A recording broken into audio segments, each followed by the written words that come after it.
Un prédateur silencieux dans l'herbe jaune. L'ombre de la mort dans le ciel. Lorsque léopard et aigle se rencontrent,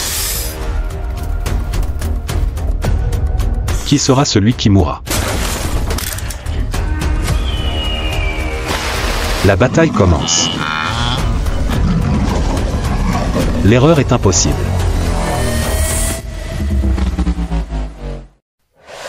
Namibie impitoyable. Léopard et l'ombre de la mort dans le ciel.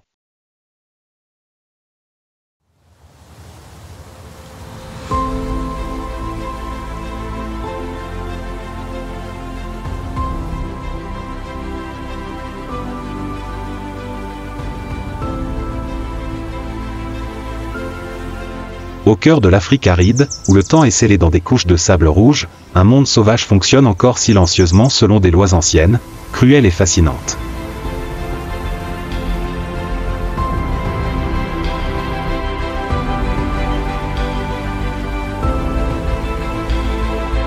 En Namibie, la chaleur torride du jour et le froid glacial de la nuit ne sont que le prélude à une rude symphonie de survie.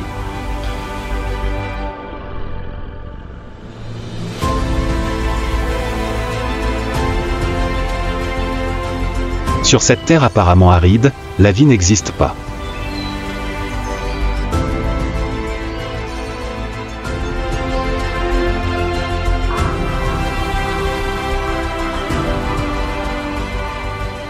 Des prédateurs silencieux se cachent derrière les buissons secs.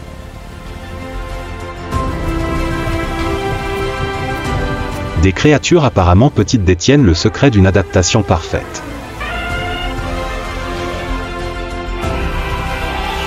Et chaque pas sur le sable peut être la dernière trace d'une vie.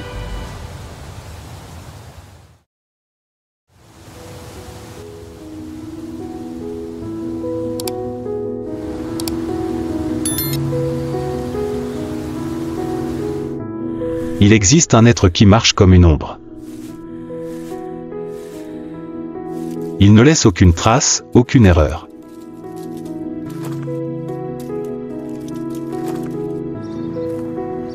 Un symbole de mystère et de mort. Le léopard. L'incarnation du pouvoir caché dans la nature. Sa fourrure jaune pâle, tachetée de rosettes noires, est à la fois une armure de camouflage et un signe distinctif inimitable.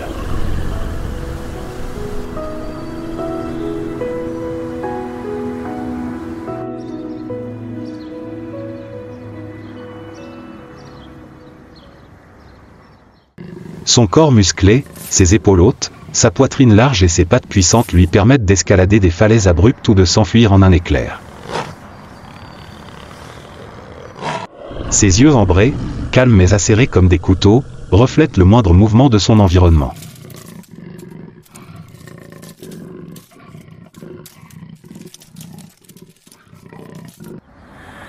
Sa longue queue lui sert de gouvernail, lui permettant de maintenir son équilibre lors des changements brusques de direction lors des poursuites. Il possède notamment une extraordinaire capacité à grimper aux arbres,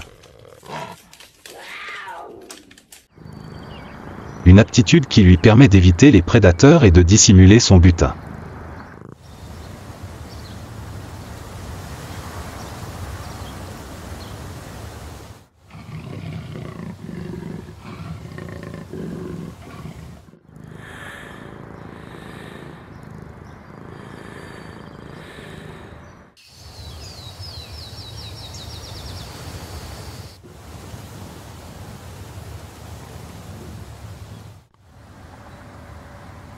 Il vit seul, chaque mâle contrôlant une vaste zone.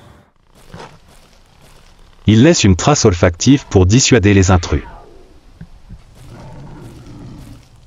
Si un léopard inconnu pénètre sur son territoire, la fin est tragique.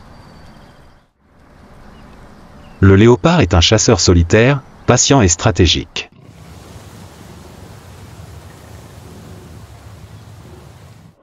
Il ne chasse pas en plein air, préférant se cacher dans l'ombre, profitant de chaque trouée pour s'approcher silencieusement.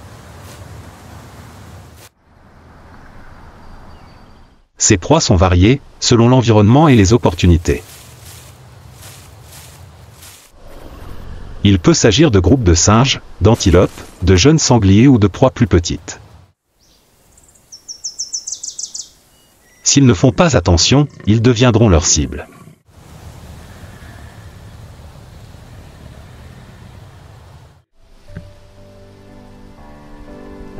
Le soleil commence à projeter une fine couche de lumière jaune pâle, se répandant uniformément sur l'herbe sèche. L'espace semble calme, mais la vie continue de s'y dérouler silencieusement. Au loin, un troupeau d'impalas apparaît.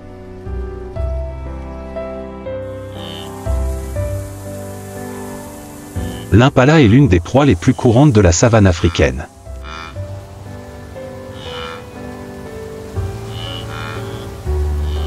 Il mesure environ 90 cm de haut, pèse entre 40 et 60 kg, possède un corps élancé, de longues pattes et des réflexes extrêmement rapides. Sa fourrure lisse et brun châtain, son ventre blanc, avec des stries noires caractéristiques sur les pattes arrière et les oreilles.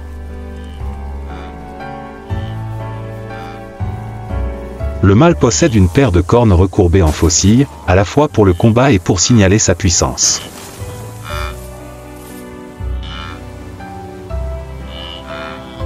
Les impalas vivent en troupeau, toujours en mouvement, toujours sur le qui-vive. Leur instinct de survie repose sur la rapidité et la coordination.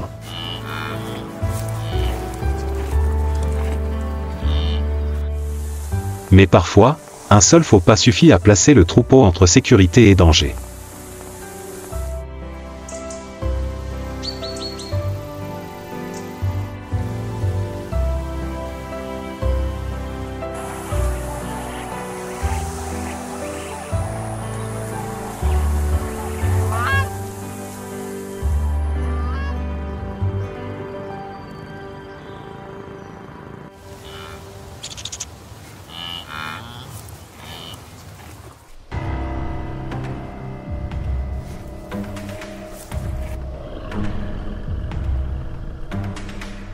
Une ombre sombre approche lentement.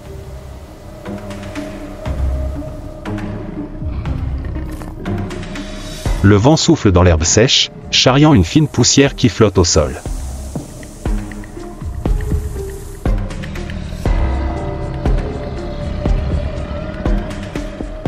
Le troupeau d'impalas se tient debout pour manger, leur long cou courbé puis relevé, toujours prêt à fuir au moindre signe.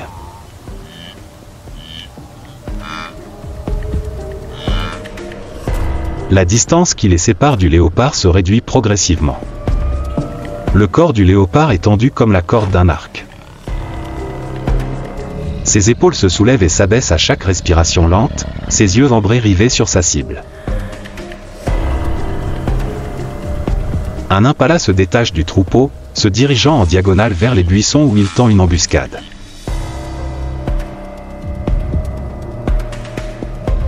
Ses griffes sont prêtes, sa queue est plaquée contre le sol et chaque muscle de sa colonne vertébrale se contracte.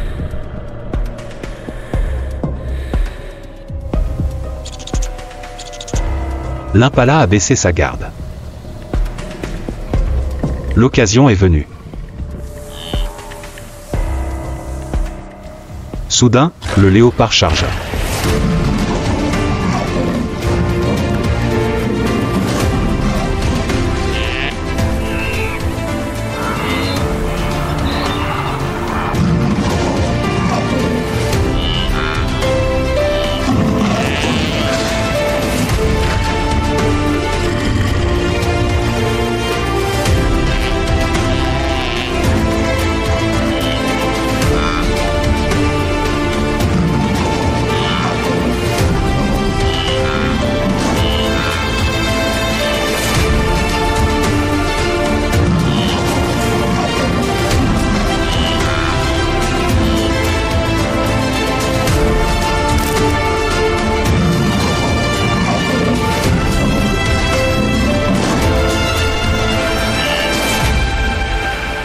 Vite, résolument.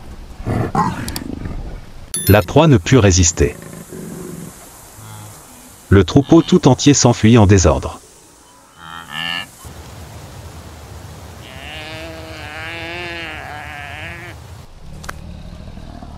Après la chasse, le léopard transporta le corps de sa proie à l'abri des autres concurrents.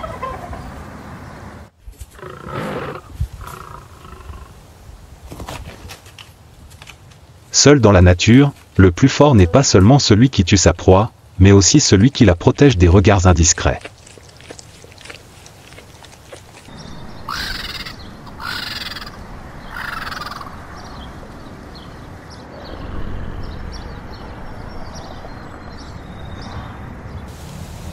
Dans ce monde où la vie et la mort ne sont qu'à un souffle, le léopard demeure un artiste silencieux et cruel.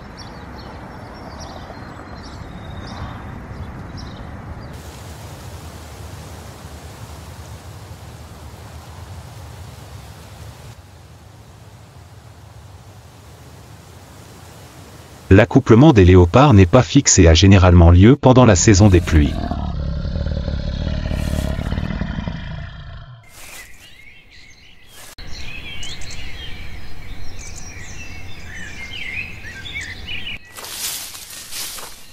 La femelle ne signale son arrivée en chaleur, un processus qui dure plusieurs jours.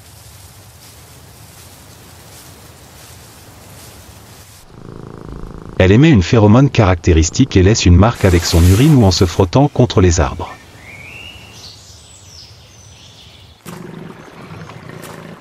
Le mâle, s'il reconnaît ce signal, s'approche discrètement de la femelle. La compétition pour l'accouplement entre deux léopards mâles peut éclater à tout moment.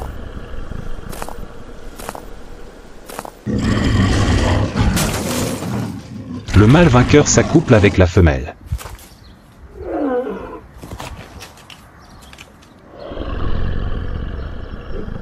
Ils s'accouplent plusieurs fois et pendant plusieurs jours afin d'augmenter les chances de conception.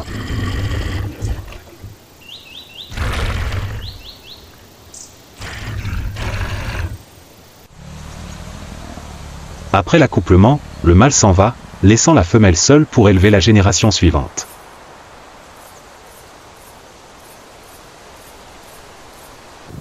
La gestation dure environ 3 mois.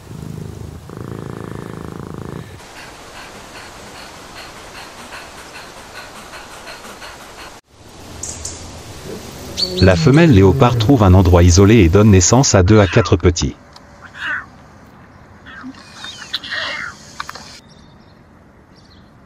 La mère léopard doit constamment se déplacer pour détourner l'attention des prédateurs comme les hyènes, voire de ses congénères.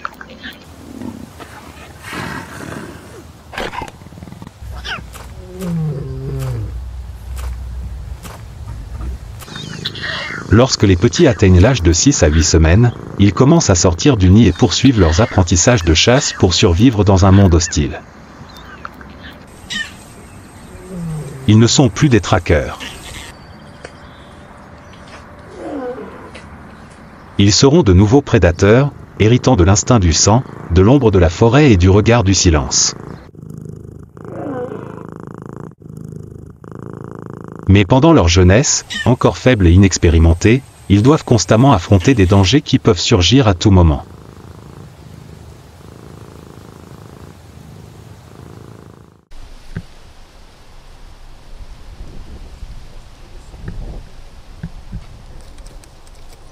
Sur les vastes prairies, une ombre sombre balaie le ciel.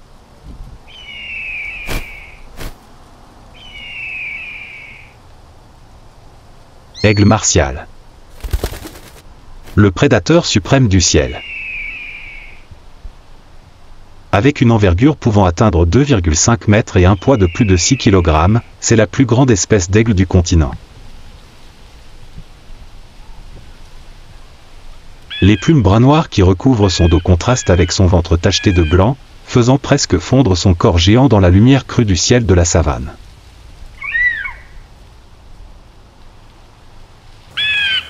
Ses yeux jaunes foncés scrutent le sol à la recherche de mouvements, si perçants qu'ils peuvent détecter des proies à des centaines de mètres de hauteur.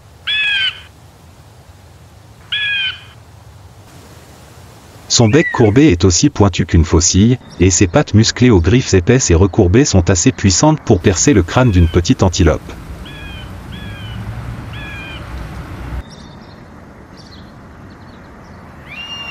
Contrairement aux autres rapaces souvent pressés, l'aigle martial est patient.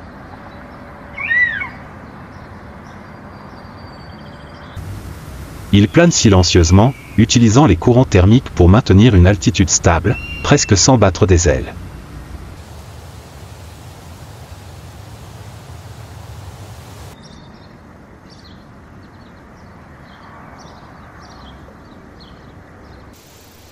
Cet oiseau vit seul la plupart du temps. Il ne se forme en couple que pendant la saison de reproduction, généralement au début de la saison des pluies, lorsque la nourriture est plus abondante et que les arbres sont suffisamment denses pour couvrir le nid. Le couple choisit l'arbre le plus haut de la région, entrelaçant des branches pour former un nid pouvant atteindre 2 mètres de large, renforcé au fil des ans. Chaque couvée ne compte généralement qu'un seul œuf, rarement 2.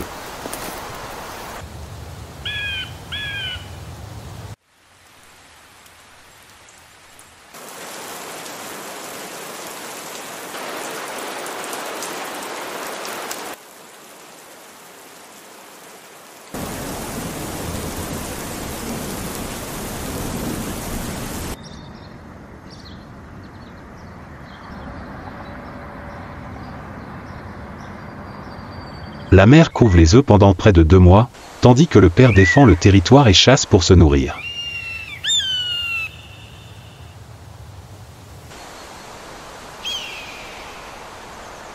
Une fois les oisillons éclos, ils sont soigneusement soignés pendant des semaines, mais s'ils sont 2, le plus faible meurt souvent de faim.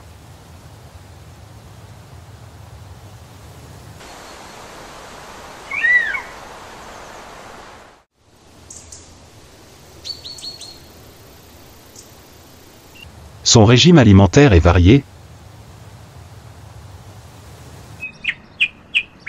Grands oiseaux, jeunes babouins, lièvres et jeunes antilopes fraîchement sortis du troupeau.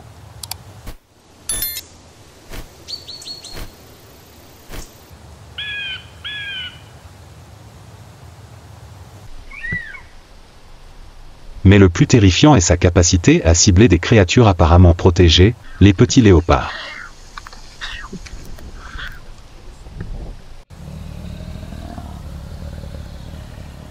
S'il n'y a qu'une seule ouverture, si la mère quitte le nid pour chasser trop longtemps, l'aigle leur ôtera la vie aussi légèrement qu'un vent froid soufflant dans l'herbe.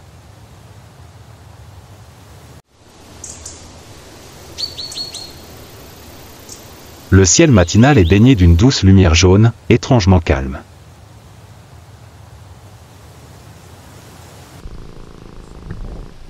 Dans la steppe aride, la mère léopard et son petit quittent le nid pour chasser.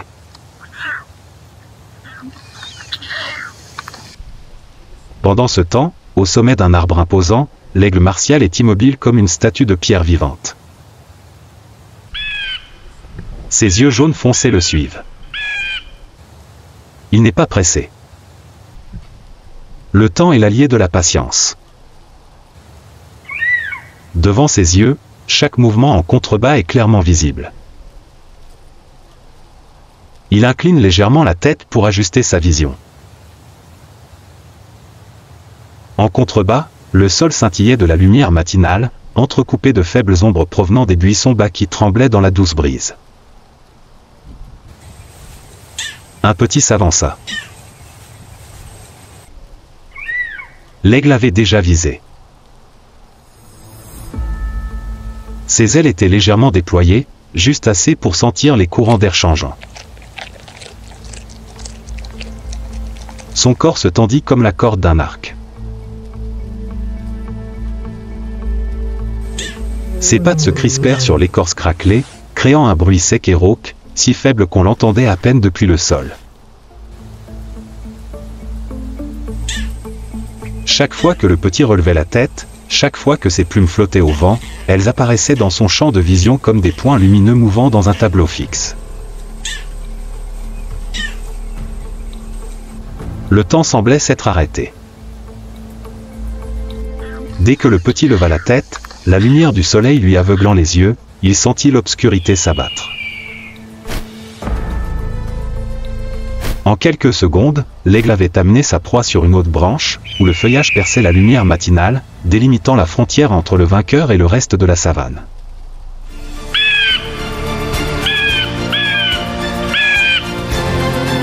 Mais, il ignorait qu'il était observé.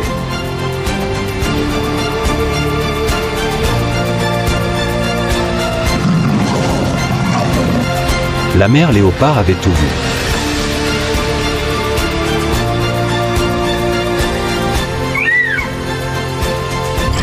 Soudain, la mère léopard sauta dans l'arbre.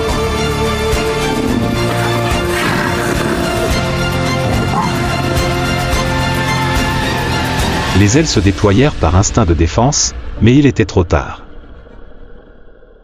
Le combat acharné prit fin après plus de 10 minutes, la mère léopard réussissant à attraper l'ennemi qui avait volé son petit directement sur l'arbre. Les environs semblaient redevenus calmes, la lumière du soleil n'était plus aussi vive qu'au matin. Comme s'il n'y avait jamais eu d'affrontement.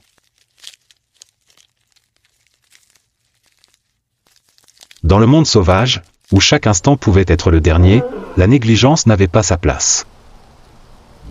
Seuls ceux qui n'abandonnaient jamais. C'était un combat entre une mère prête à gravir le sommet dangereux, juste pour retrouver l'essentiel.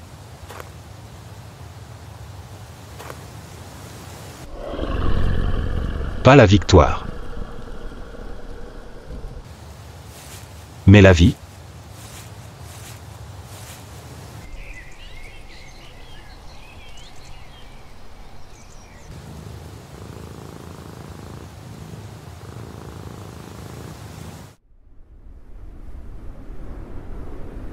Mais toutes les ailes du ciel namibien ne sont pas violentes.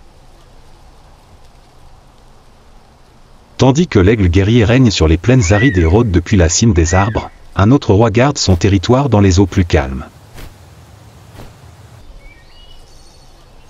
Dans les lagons profonds, l'aigle pêcheur d'Afrique. Silencieux, précis et mortel. Avec son plumage puissant, sa tête et sa poitrine blanches comme neige, tandis que son dos et ses ailes sont recouverts d'un brun rougeâtre profond, l'aigle pêcheur se détache majestueusement sur le ciel bleu.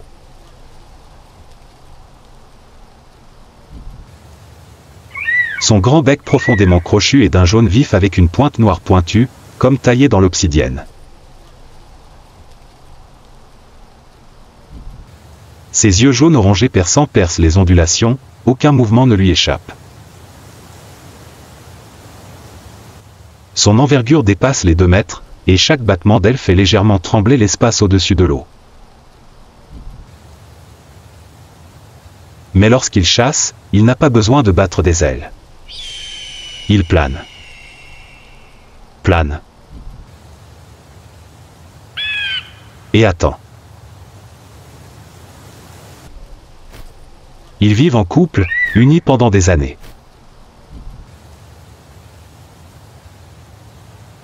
Leurs nids sont généralement situés à la cime des arbres riverains, construits avec des branches sèches et grandissant à chaque saison de reproduction.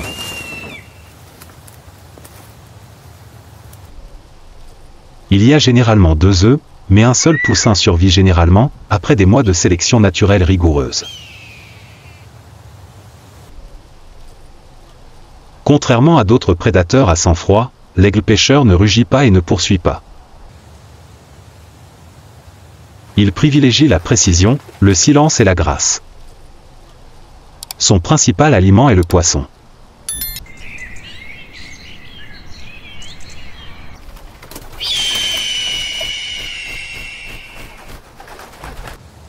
Mais lorsqu'il se fait rare, il est prêt à chasser d'autres espèces, voire à voler des proies aux cigognes ou aux hérons. Une légère brise souffle, agitant ses plumes blanches, mais ses yeux orangés ne clignent pas. De cette hauteur, il regarde à travers l'eau scintillante, où la lumière du soleil se reflète dans des milliers d'écailles argentées ondulantes. Sous l'eau claire, de faibles ombres se déplacent parmi les herbes denses. Un banc de poissons est à l'affût, le moindre mouvement attirant l'attention du chasseur qui attend au-dessus. Il n'est pas pressé. Le temps est une notion que l'aigle pêcheur maîtrise mieux que toute autre espèce. Une douce vague. Un poisson s'éloigne du banc, se dirigeant vers les eaux peu profondes, agitant légèrement ses nageoires près de la surface du lac. La lumière frappe son dos, créant une traînée argentée qui scintille un instant. C'est l'instant présent. Nul besoin d'élan. L'aigle plonge dans l'eau.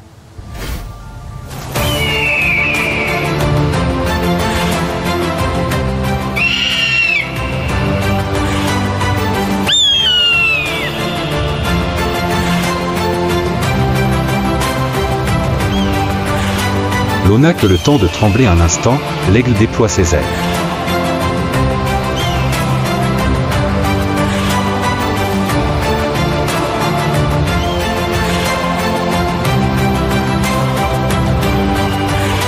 Ses serres serrent le poisson, soulevant sa proie du lac.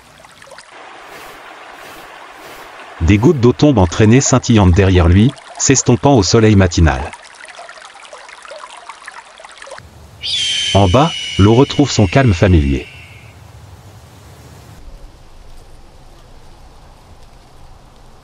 Mais le ciel, là où l'aigle vient de partir, porte encore les traces d'une chasse parfaite.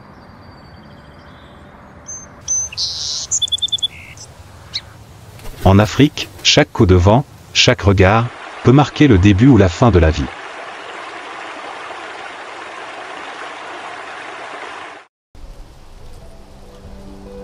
Sous la canopée où la rencontre entre l'aigle et la mère léopard vient de s'achever, un silence temporaire revient dans la savane.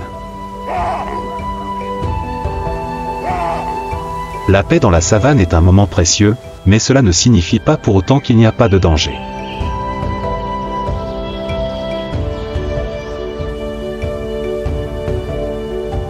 Cachés derrière les buissons, de longues ombres attendent lentement leur heure.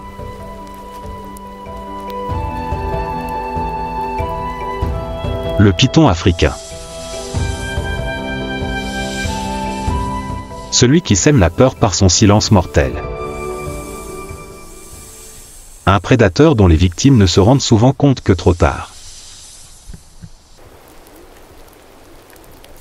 Avec une longueur pouvant dépasser 6 mètres et un poids de plus de 100 kg, c'est l'un des plus grands pythons du monde. Véritable machine musculaire, il est fait pour serrer et tuer. Son corps est entièrement recouvert d'écailles sombres, un mélange de gris, de brun et de noir, créant des motifs rappelant la roche, ce qui lui permet de se dissimuler parfaitement dans les sols nus ou les buissons denses. Sa tête est plate et large, et ses petits yeux ont des pupilles verticales, suffisantes pour observer les mouvements. Grâce aux organes thermosensibles situés autour de sa bouche, il peut détecter la chaleur de ses proies, même dans l'obscurité. Le python africain ne chasse pas par attaque rapide, mais par une immobilité absolue. Il guette pendant des heures, voire toute la journée, le passage accidentel d'une personne malchanceuse à sa portée. La saison de reproduction a généralement lieu au début de la saison des pluies, lorsque l'environnement est favorable et les sources de nourriture abondantes. Le mâle suit une piste de phéromones pour trouver la femelle. L'accouplement se déroule discrètement dans les buissons ou sur un terrain frais et humide.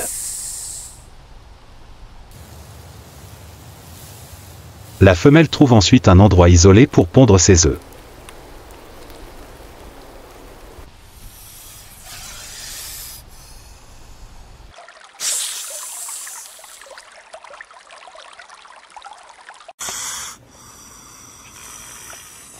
Sa particularité réside dans le fait que la femelle python s'enroule autour de son nid pour le protéger, faisant même vibrer son corps pour créer de la chaleur et le maintenir au chaud pendant la période d'incubation d'environ 2 mois.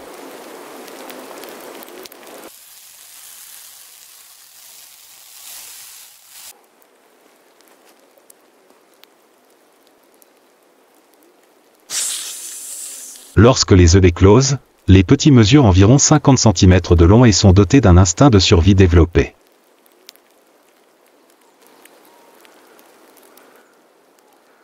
Ils se dispersent rapidement, entament une vie solitaire et deviennent immédiatement la cible d'autres prédateurs, rapaces, grands serpents, hyènes.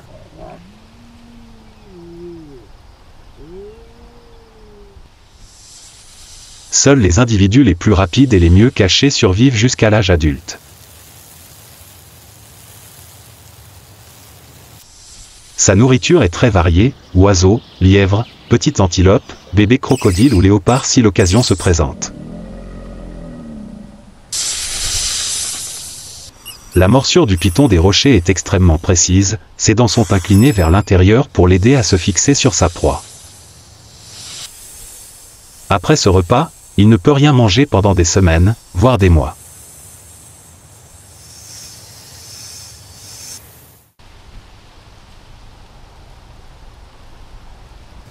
Par cet après-midi chaud, alors que le sol fumait et que le vent sec soufflait à travers les buissons bas, le léopard marchait d'un pas léger.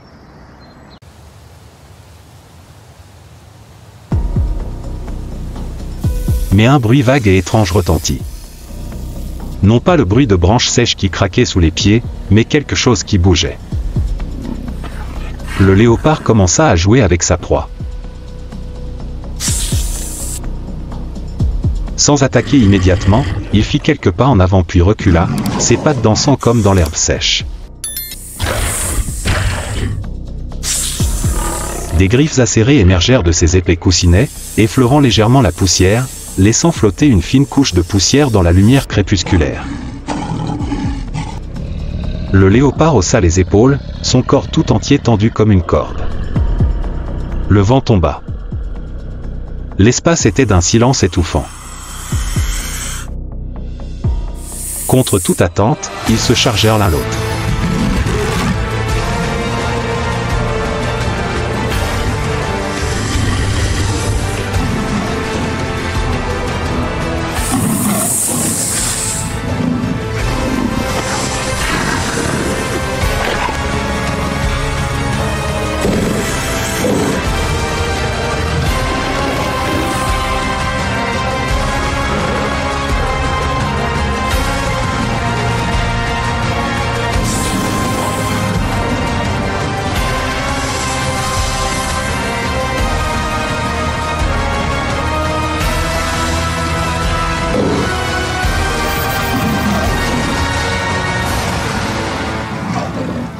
Il semblait avoir gagné, mais cette fois, le léopard ne put que reculer devant les pressions et les contre-attaques du python qui le firent suffoquer.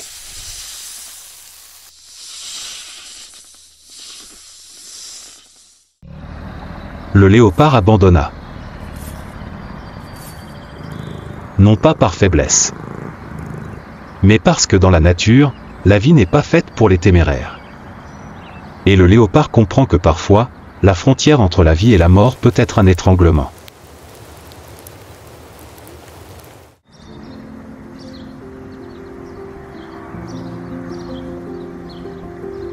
La Namibie est une terre où les plus forts ne chassent pas seulement pour survivre, mais survivent aussi après la chasse.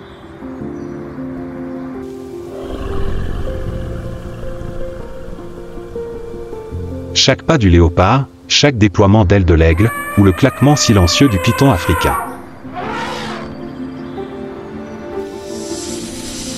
Tout cela est le rythme d'une symphonie de survie.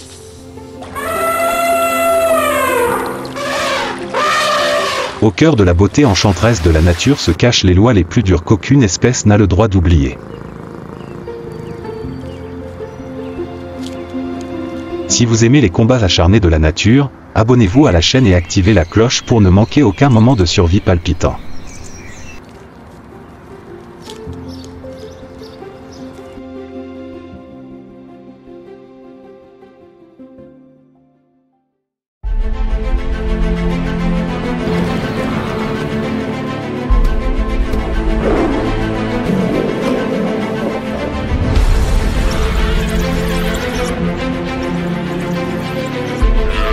Les Lycaons viennent de terminer une campagne parfaite, leurs yeux brillent encore de fierté.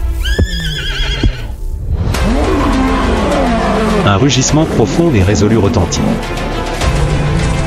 Ce n'est plus une histoire de proie, mais un rappel de l'ordre silencieux de l'Okavango. Le dernier, s'il est assez fort, gardera tout.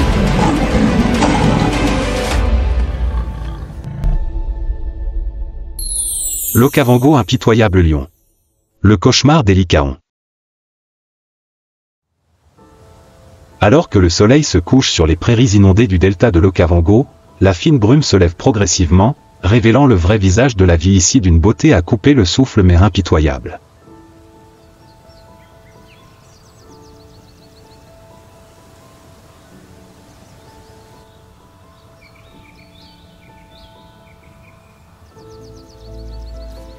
Ce n'est pas seulement un paradis pour les animaux sauvages, mais aussi une arène ancestrale, où le chasseur et le chassé évoluent sans fin.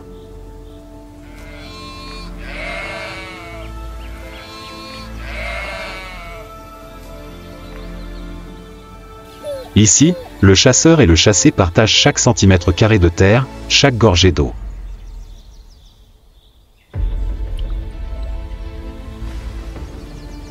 Lions, lycaons, tous sont pris dans le cycle sans fin de la survie.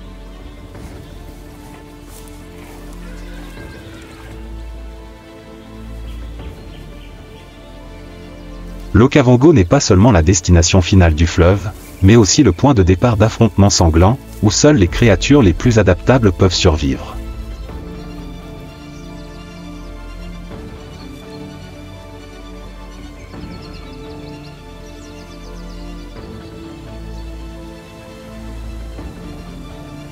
Les lions. Les célèbres souverains de la vaste savane africaine.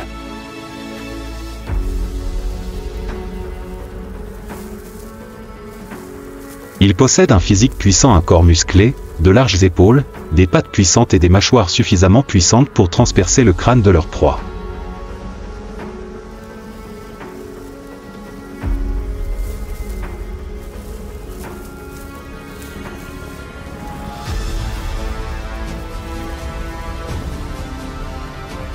Les mâles peuvent peser jusqu'à 250 kg, avec une épaisse crinière autour du cou et de la poitrine.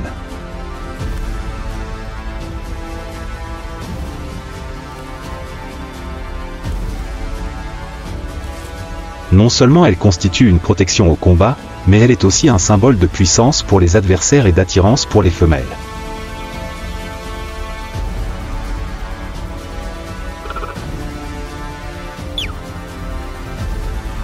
La lionne est plus petite, mais agile et résistante, l'âme de la chasse, la guerrière silencieuse des prairies.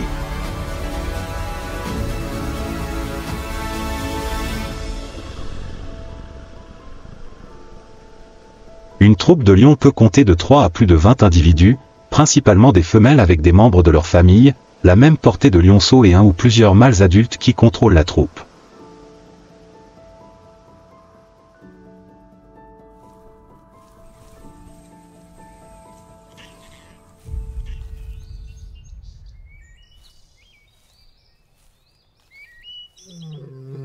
Les femelles sont attachées à leur territoire à vie, tandis que les mâles ne conservent le pouvoir que quelques années, avant d'être détrônés par des lionceaux plus jeunes et plus forts.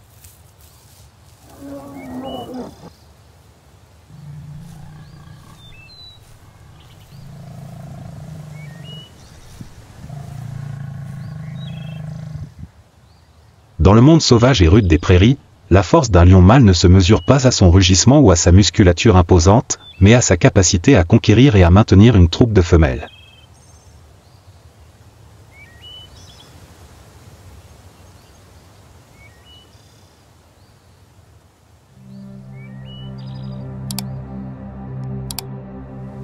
C'est le summum du pouvoir, l'héritage du sang, la preuve d'un véritable souverain.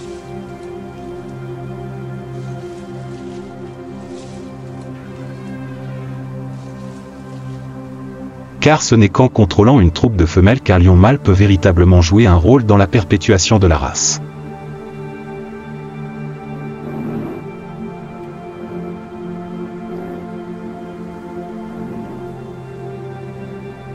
Chaque lionne de la troupe représente l'avenir, celle qui élève la génération suivante, et le mâle dominant est non seulement un compagnon, mais aussi un protecteur, un garant de l'ordre.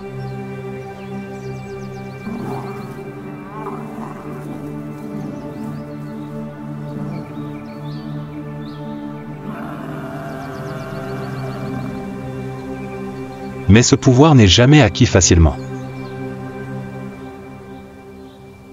Pour conquérir les femelles, le lion mâle doit vaincre le précédent chef dans une lutte à mort.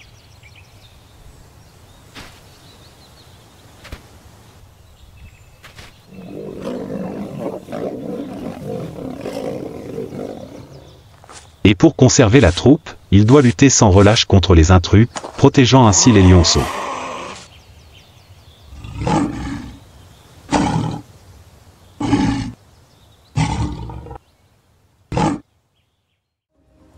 Les jeunes mâles, à la crinière fine et débordant d'ambition, voyagent par groupes de 2 ou 3, ensemble, ils traquent le chef aîné.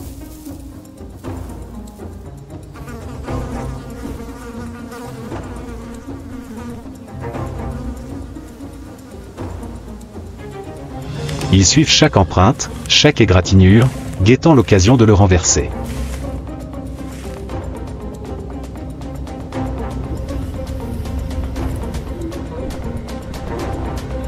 Et le moment venu, le pays tout entier se transforme en champ de bataille.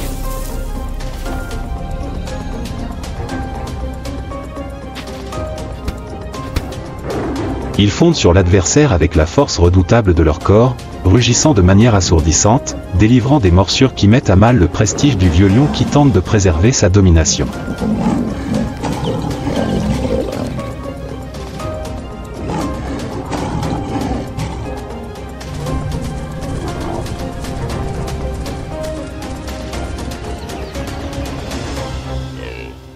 Le combat entre lions mâles n'est pas une course-poursuite effrénée, mais une longue et lente épreuve du feu, brûlant comme de la lave sous terre.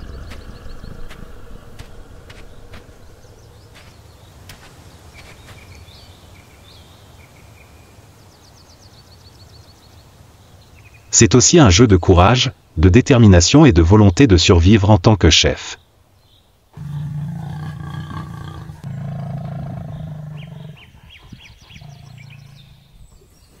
L'ancien roi a perdu face au nouveau venu.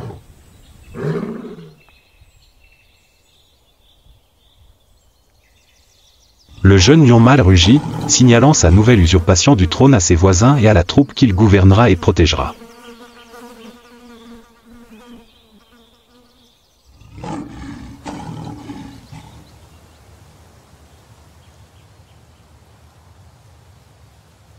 Car ici, où chaque jour est une bataille, le véritable pouvoir ne vient pas de la simple force, mais de la capacité à protéger, à entretenir et à transmettre la vie.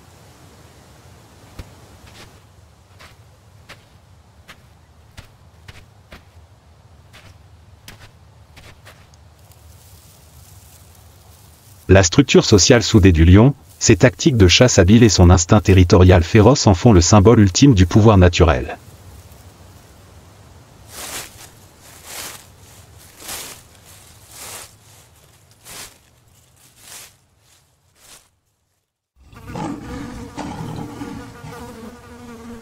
Mais ce trône sera toujours contesté, et seuls les individus véritablement supérieurs pourront graver leur nom sur cette terre brûlée.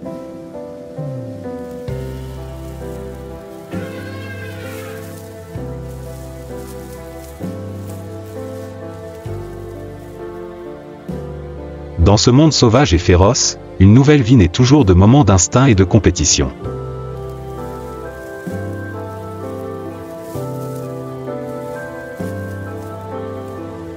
La reproduction du lion n'est pas seulement un acte de préservation de l'espèce, mais aussi une lutte silencieuse pour assurer le pouvoir, la lignée et la survie.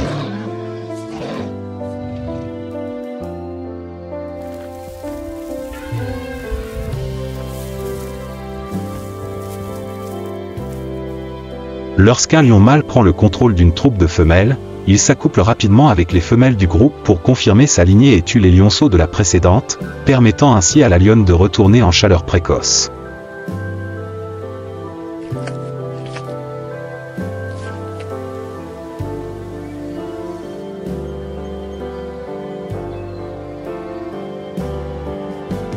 L'accouplement se déroule généralement sans interruption pendant plusieurs jours, à une fréquence allant jusqu'à 20 à 40 fois par jour.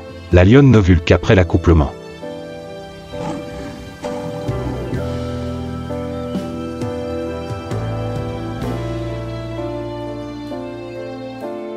Ce mécanisme biologique particulier augmente les chances de conception et garantit que seul le mâle le plus fort, celui qui acquiert la puissance, laisse une descendance.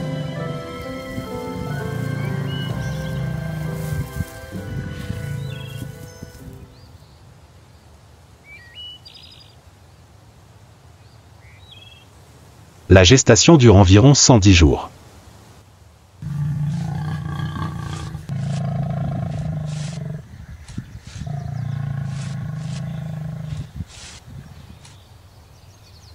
À l'approche de la naissance, la lionne se sépare discrètement de la troupe et trouve un endroit isolé sous des buissons denses ou un endroit peu fréquenté pour mettre bas.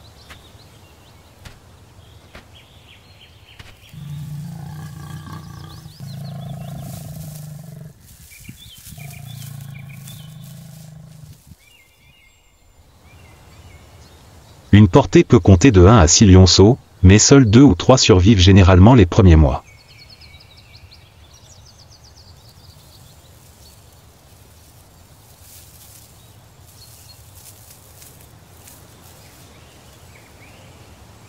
Pendant les premières semaines de vie, les lionceaux sont totalement dépendants de leur mère, ils sont aveugles, faibles et incapables de marcher.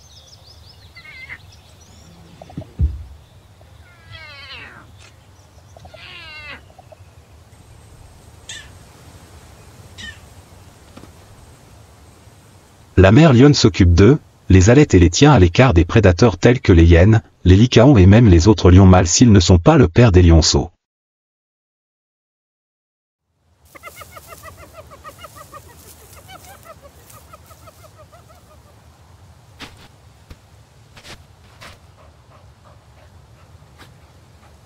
Lorsque les lionceaux atteignent l'âge de 6 à 8 semaines, la mère les rend à la troupe.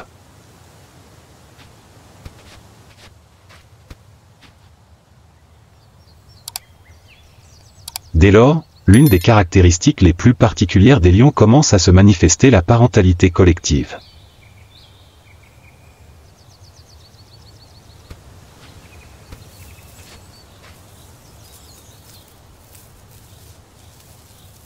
Non seulement la mère, mais aussi les autres lionnes de la troupe prennent soin, allaitent et protègent tous les lionceaux comme s'ils étaient les leurs.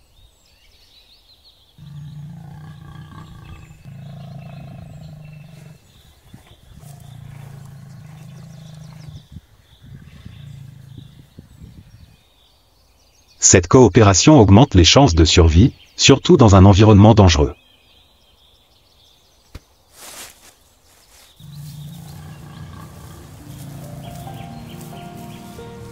Les lionceaux commencent à marcher, à jouer et à apprendre à chasser en observant et en imitant leur mère et les autres femelles adultes.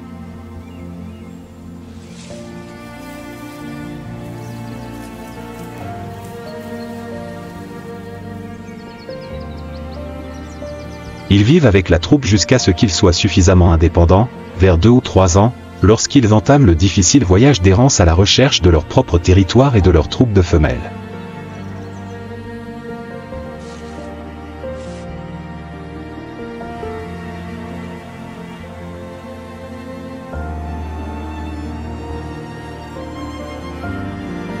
Sous le soleil doré de la région de l'Okavango, où les plaines inondables rencontrent la savane aride.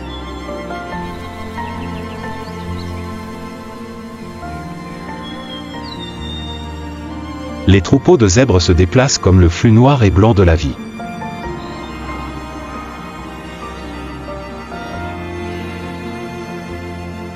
Ils sont l'une des proies préférées des lions, non seulement en raison de leur taille modeste, mais aussi parce qu'ils se déplacent souvent en grands groupes, facilement séparés en cas de panique.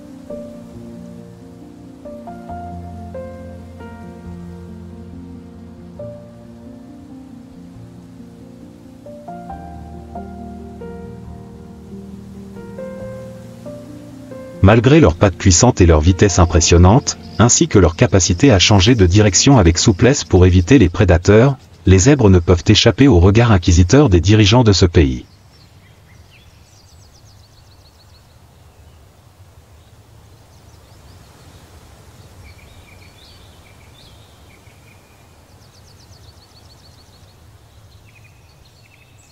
Avec leurs rayures noires et blanches uniques, les zèbres utilisent le camouflage non seulement pour se fondre dans la meute, mais aussi pour brouiller la vue des ennemis lorsqu'ils s'enfuient.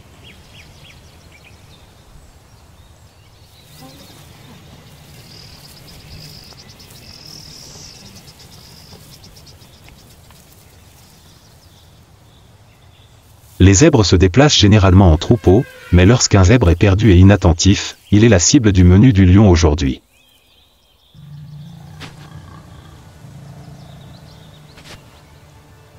De loin, la lionne a suivi la piste, marchant légèrement comme une ombre, se cachant parmi les roseaux secs.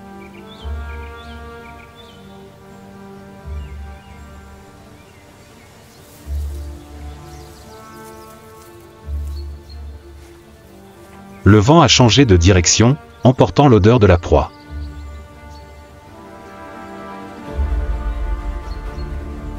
Les zèbres ont relevé la tête et se sont arrêtés un instant.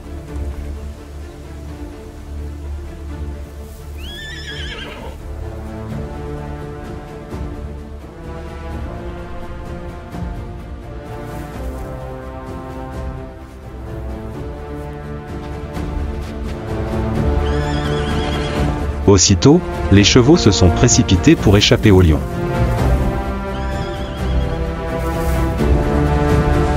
Les lions chargèrent les chevaux paniqués, mordant le plus faible du troupeau, incapable de s'enfuir à temps.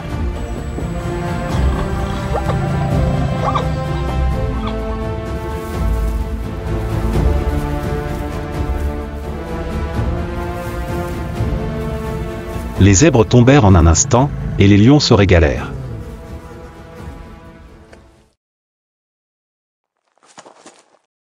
Les lycaons, infatigables stratèges, commencèrent la chasse avec une précision quasi militaire.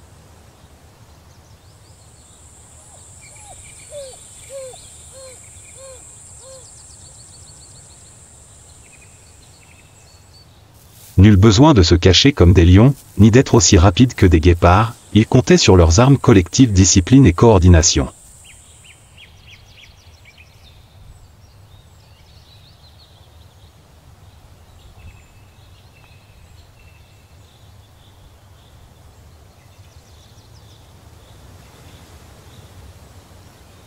Alors que le soleil matinal n'a pas encore séché la rosée du sol de l'Okavango, la meute de lycaons s'est tranquillement mise en route.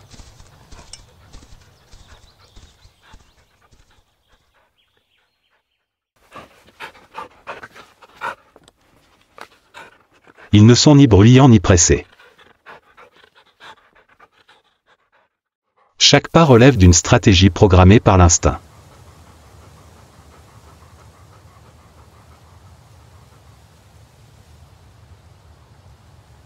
Au loin, le jeune buffle s'est égaré, faible et fatigué, tentant d'avancer, mais ses pattes tremblantes ne suffisent plus.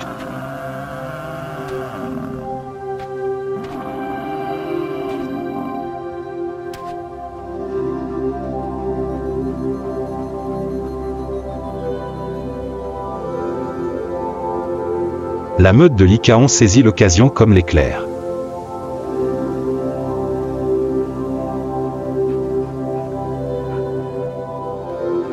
Ils se déploient en éventail pour encercler leur proie.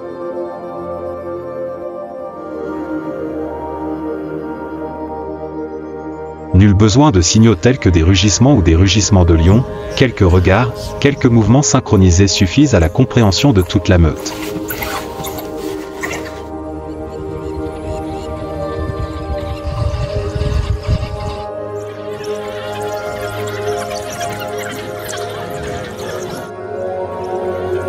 Ils se précipitent pour mordre, paralysant la capacité de résistance.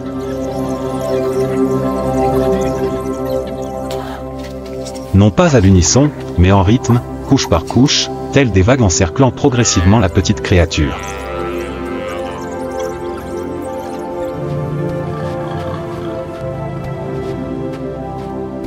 Pas d'agressivité, pas de rugissement, juste de l'endurance, de la tactique et un instinct de survie aiguisé depuis des milliers de générations.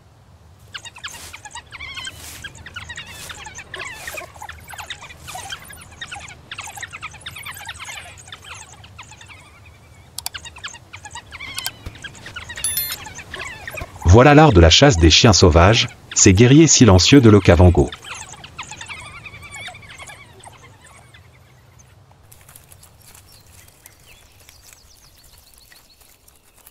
Pas de sauvagerie, juste la froideur de la nature.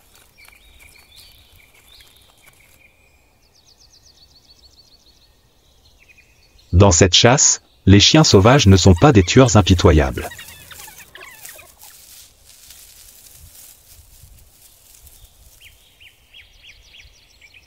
Ils incarnent une leçon cruelle mais nécessaire: le faible, même d'un seul pas, paiera de sa vie.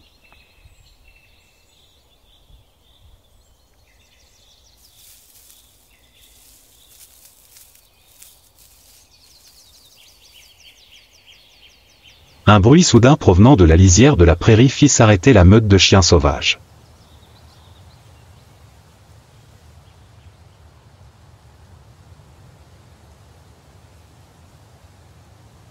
Oreilles dressées, yeux perçants suivirent le bruissement qui se rapprochait.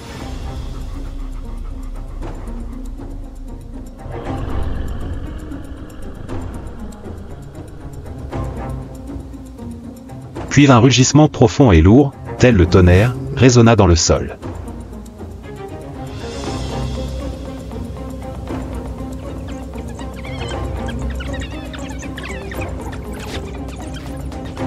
La meute de chiens sauvages recula aussitôt, d'un demi-pas, puis d'un pas complet, instinctivement.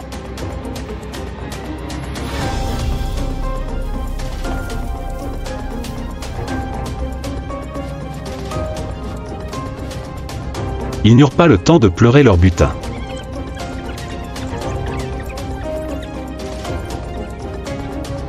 Devant eux se tenaient les deux véritables maîtres de ce pays, un simple coup de griffe ou une morsure suffisait à anéantir n'importe quel animal.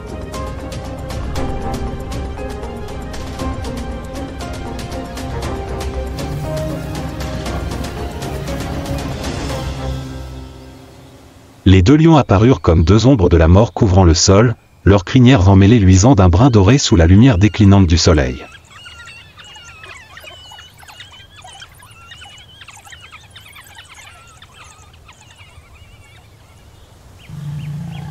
Ils ne rugissaient pas et n'avaient pas besoin de faire étalage de leur force. Simplement en marchant lentement, leurs muscles saillant à chaque pas, ils affirmaient leur souveraineté avec une autorité incontestable.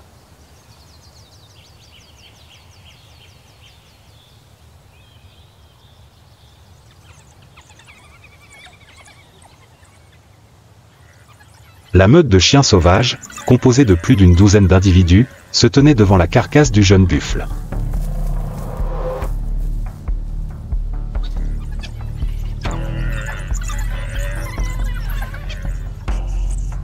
Il se hérissait, montrait les dents et émettait de légers sifflements, mais cela suffisait à comprendre il ne voulait pas reculer.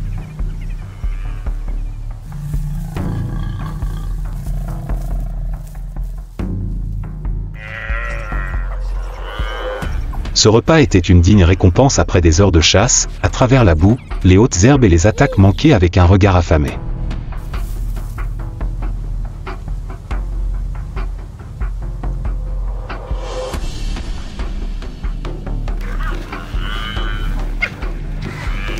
Aucun d'eux ne voulait abandonner.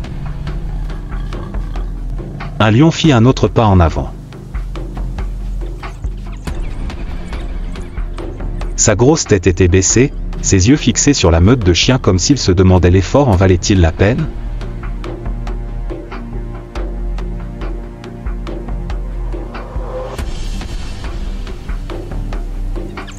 La meute de chiens sauvages montrait toujours les crocs, certains se rapprochaient puis reculaient, comme pour tester une réaction.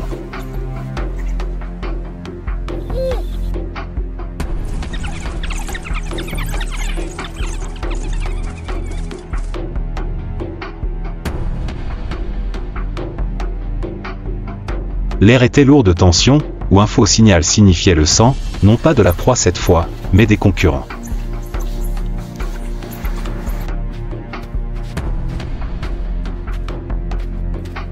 Mais la vérité était on ne peut plus claire.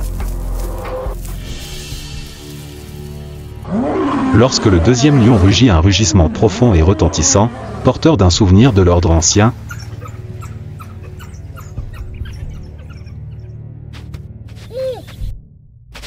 la meute de chiens sauvages commença à battre en retraite.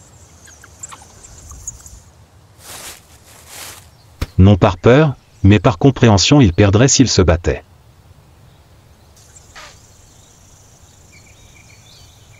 Ils étaient intelligents, mais leurs adversaires n'étaient ni des antilopes ni des buffles.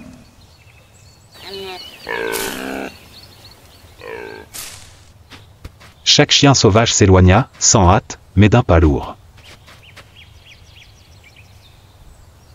Leurs yeux restèrent fixés sur la carcasse du buffle, comme s'ils se souvenaient de cette défaite.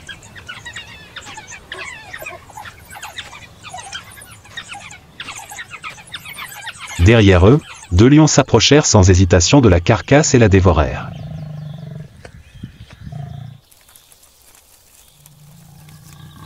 Inutile de se précipiter, ils avaient gagné par leur seule présence.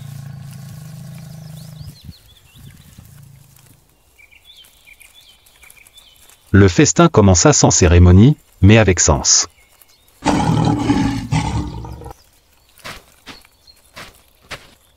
Telle était la nature froide de la nature sauvage, juste à sa manière, aussi impitoyable que la vie qu'elle protégeait.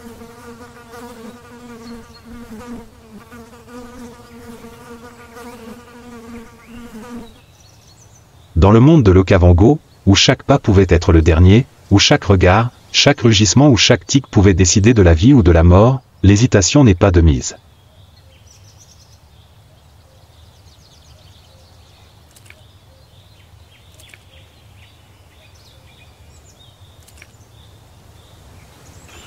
Ici, tout être vivant existe, non pas en paix, mais dans une danse constante entre le fort et le faible, entre l'instinct et la stratégie, entre l'opportunité et le coup.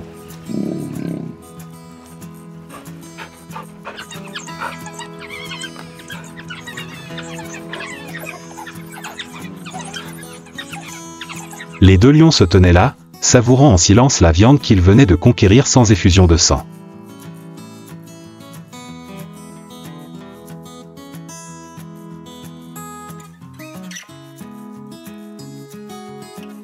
Ils n'avaient besoin d'aucune argumentation, d'aucune preuve supplémentaire.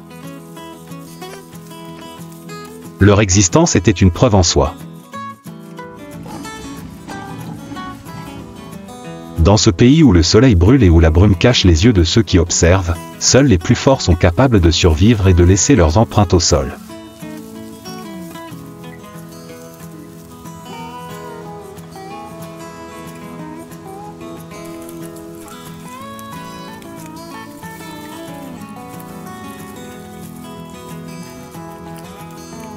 Si votre cœur s'est déjà emballé en entendant un rugissement qui a brisé la paix.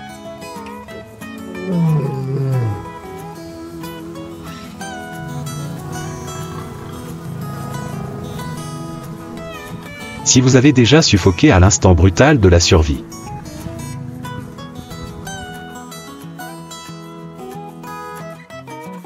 Alors vous êtes prêt à vous enfoncer plus profondément dans ce pays où seul l'instinct, la force et le courage déterminent qui vit et qui meurt.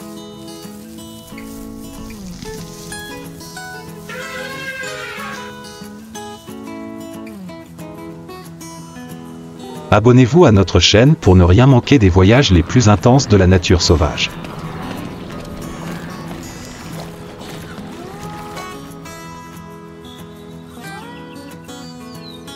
Car là où la vie est toujours à la frontière de la mort, c'est aussi là que la vérité sur ce monde se révèle le plus clairement.